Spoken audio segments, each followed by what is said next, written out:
Ngayon magsa-simulate naman tayo ng Burkert flow meter yan. Simulate natin ang Pinoy Calibration Master. Pinoy Calibration Master. Calibration Master. Pinoy Calibration Master. Pinoy Calibration Master. Pinoy Calibration Master. Pinoy Calibration Master. Pinoy Calibration Pinoy Calibration Master. ito yung Burkert. Bago pala siya ma-open ay kailangan nating pumindot. Yan. Pindot. Yan, makikita. Susundin lang natin kung ano yung arrow key. Sinasabi niya, halimbawa yan. O, tapos pataas naman yan. O, tapos pakaliwa.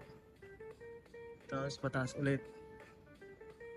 Yan, nag-open na siya. Pwede na siyang magsa-self simulation tayo dito sa Burkert. Nasaan ba yung model nito? Saan nakalagay yan? Wait lang. Tingnan natin. Yan. Ito, yung Burkert. Yan. Burkert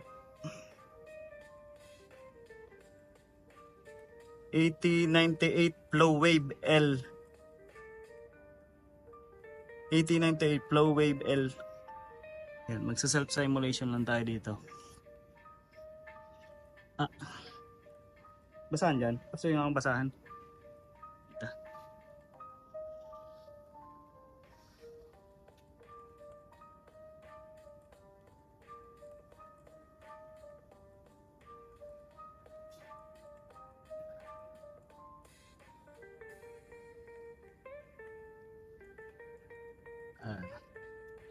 Self simulation lang tayo.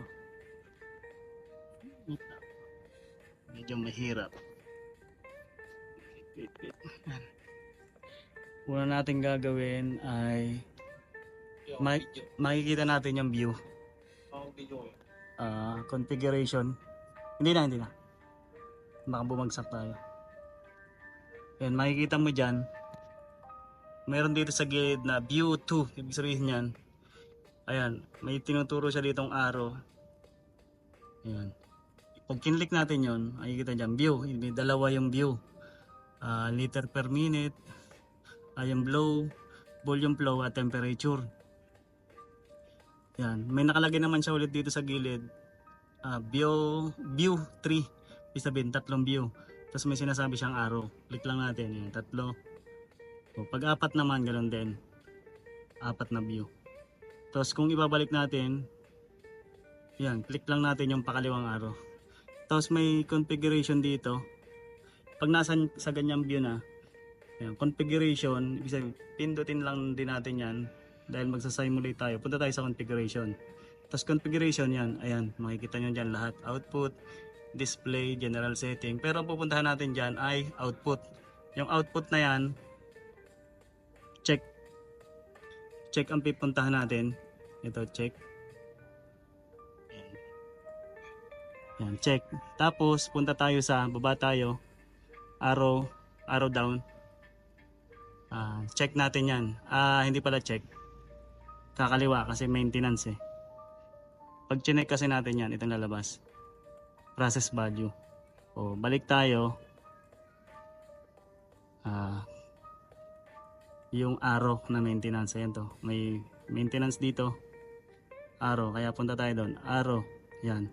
Analog output. Tapos tsaka tayo mag-check. Kasi check yung sinasabi niya. Yan, check. Baba tayo sa test. Yan. Sa test. Yan na yung simulation ng output port to 20 papuntang HMI. Yan. Pag natin. Ayan, may warning dyan about kailangan daw walang process pag tayo magsa-simulate. Check ulit lang natin. Choose a test value on next. Ayan. On the next page. Ayan, pipili na tayo. Ngayon, ang range kasi nito ay 0 to 300. Subukan natin ang 12 para kitang-kita natin. Para pag hindi nyo rin alam yung range, edi sa 12 mA na kayo para kalahati kaagad. Mamumultiply nyo na yung 100%. Yan.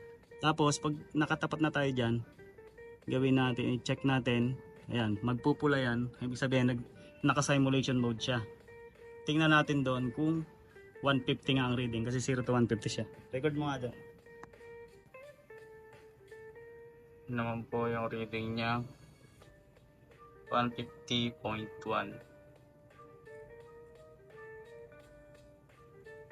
Okay na, nakita na natin yung reading ng 12 mA. Ngayon, check nyo lang ulit yan. Kung gusto nyo pang mag-ibang set test point, edi mag-ano kaya, for example, yan. Ganun ulit, same lang. Pipindutin nyo 4 o kaya 8, 12, 16, 18, 19, hanggang 20. Tapos, i-check nyo lang. Pag nag-check yan, basta ba nagpula dito, naka-simulation mode yan. Tapos pagkatapos nyan, Rodel, tingnan mo nga muna kung anong reading doon. Pagkatapos ng simulation mode, i-check mo na lang ulit para bumalik siya sa normal process. Medyo pangit yung aking view ng aking pag-video kasi ako lang may hawak nitong aking cellphone. 300.2, di ba?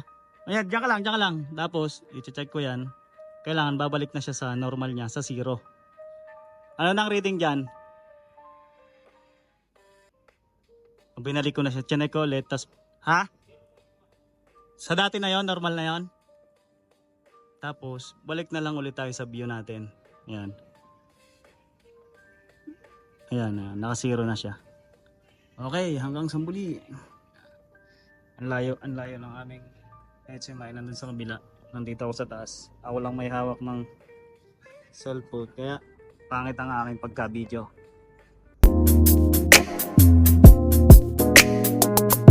Subscribe Naaman, KO Masters.